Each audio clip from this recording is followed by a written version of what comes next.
Welcome to Jagannath kitchen. Ekadashi రోజు అండి సాబుదానా మిగిలిపోయింది.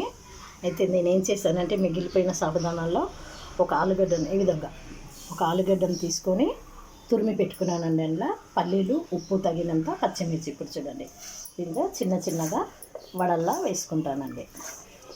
ఈ విధంగా కలుపుకున్న మిశ్రమాన్ని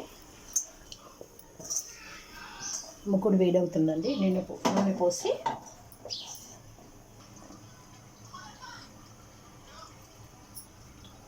నూనె వేడి అయ్యేంత వరకు మనం ఇక్కడ ఈ విధంగా సిద్ధం చేసుకుందామండి. ఇది చూడండి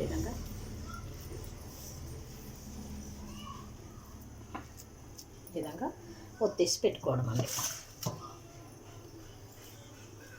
టేస్ట్ చాలా బాగుంటుందండి. మీకు పిల్లలకు కారం ఏ విధంగా తింటారో ఆ విధంగా చేసుకోండి. నేను మాత్రం కొంచెం ఎక్కువ వేసాను ఇందులో కారము.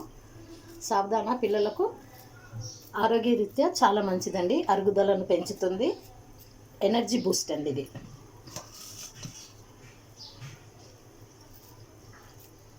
నూనె వేడైందండి, ఇందులోకి ఒకటొకటిగా వేసేసుకుంటాము.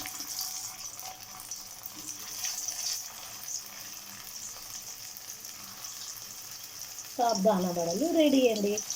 మీ పిల్లలకు లంచ్ బాక్స్లో స్నాక్స్ లాగా పెట్టేయండి. బాక్స్లో పిల్లలు ఇష్టంగా తింటారు. వీటిని సన్నని మంట పైన వేయించాలండి. డీప్ ఫ్రై చేసుకోవాలి సన్నని మంట పైన. అన్నిటిని విధంగా ఒకసారి తిప్పేసుకుందామండి.